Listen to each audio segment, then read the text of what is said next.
नमस्कार दोस्तों, स्वागत है आप सभी का अपने YouTube चैनल शिव पार्वती धार्मिक कथा में। दोस्तों, भाद्रपद मास में शुक्ल पक्ष की द्वादशी तिथि को वामन द्वादशी का त्योहार मनाया जाता है। द्वादशी तिथि को मनाए जाने के कारण इसे वामन द्वादशी कहते हैं। वामन विष्णु के 5वें तथा त्रेता युग के पहले अवतार थे। वे विष्णु के पहले ऐसे अवतार थे जो मानव रूप में प्रकट हुए। इनको दक्षिण भारत में उपेंद्र के नाम से भी जाना जाता है।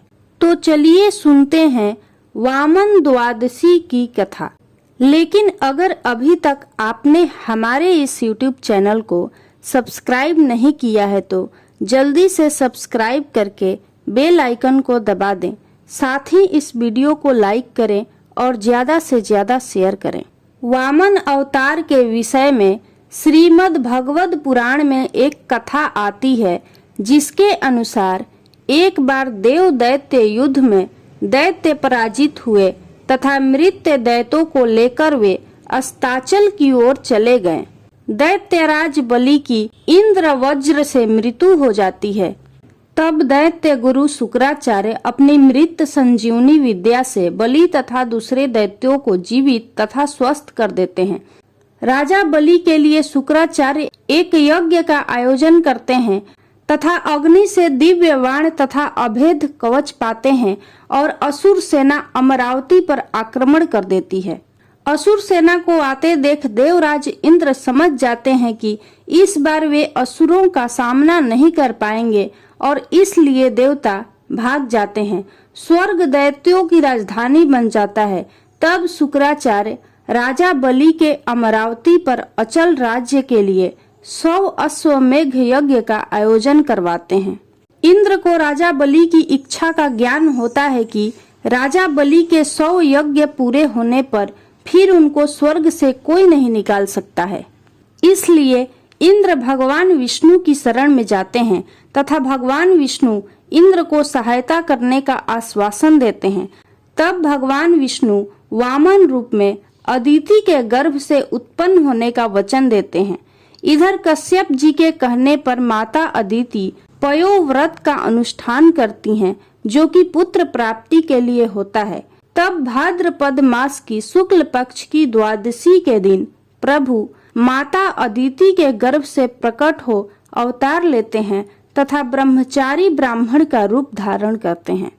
महर्षि कश्यप ऋषियों के साथ उनका उपनयन संस्कार करते हैं। वामन वटुक को महर्षि पुलक यज्ञोपवीत, अगस्त्य ने मृग चर्म, मरीचि ने पलाश दंड, सूर्य ने छत्र, भृगु ने खड़ाऊ, सरस्वती ने रुद्राक्ष माला तथा कुबेर ने भिक्षा पात्र दिया। तत्पश्चात भगवान वामन पिता की आज्ञा लेकर बलि के पास जाते हैं। उस समय राजा बलि नर्मदा नदी के उत्तर तट पर अंतिम यज्ञ कर रहे होते हैं। वामन अवतारी श्री विष्णु भगवान राजा बलि के पास पहुंच जाते हैं। राजा बलि वामन को देखकर पूछते हैं कि आप कौन हैं? तब वामन उत्तर देते हैं कि हम ब्राह्मण हैं। बलि फिर प्रश्न करते हैं, तुम्हारा कहाँ वास रहा है? ये संपूर्ण ब्रह्म सृष्टि है, वही हमारा निवास है। वामन उत्तर देते हैं। यह सुनकर राजा बलि ने सोचा कि जैसे सब लोग सृष्टि में रहते हैं वैसे ही यह ब्राह्मण भी रहता है। फिर बलि पूछते हैं कि तुम्हारा नाथ कौन है? हम सबके नाथ हैं, हमारा कोई नाथ नहीं है। वामन उत्तर देते हैं। राजा सोचते हैं कि हो सकता है कि इनके माता पिता आदि की मृत्यु हो गई हो। तब राजा फिर से प्रश्न करते हैं, तुम्हारे पिता कौन हैं?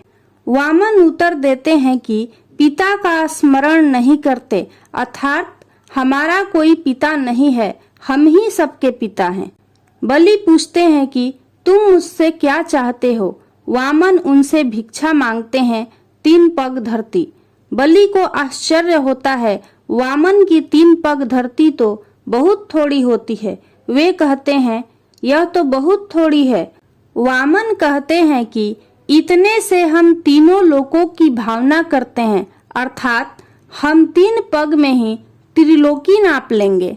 बलि के गुरु शुक्राचार्य बलि को वचन देने से रोकते हैं, फिर भी बलि नहीं मानते हैं।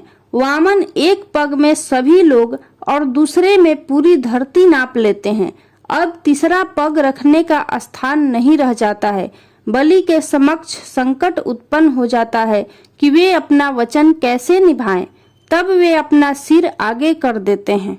भगवान ठीक वैसा ही करते हैं और बलि को सूतल लोक में रहने का आदेश देते हैं। बलि सहर्ष भगवान की आज्ञा का पालन करते हैं। इससे प्रसन्न होकर भगवान विष्णु बलि से वरदान मांगने के लिए कहते हैं।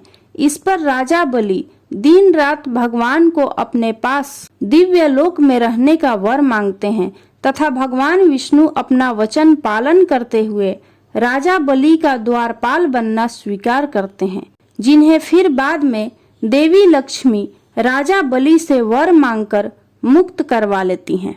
बोलिए श्री विष्णु भगवान की जय। यदि आपको यह कथा अच्छी लगी हो तो कमेंट बॉक्स में श्री विष्णु भगवान की जय जरूर लिखें।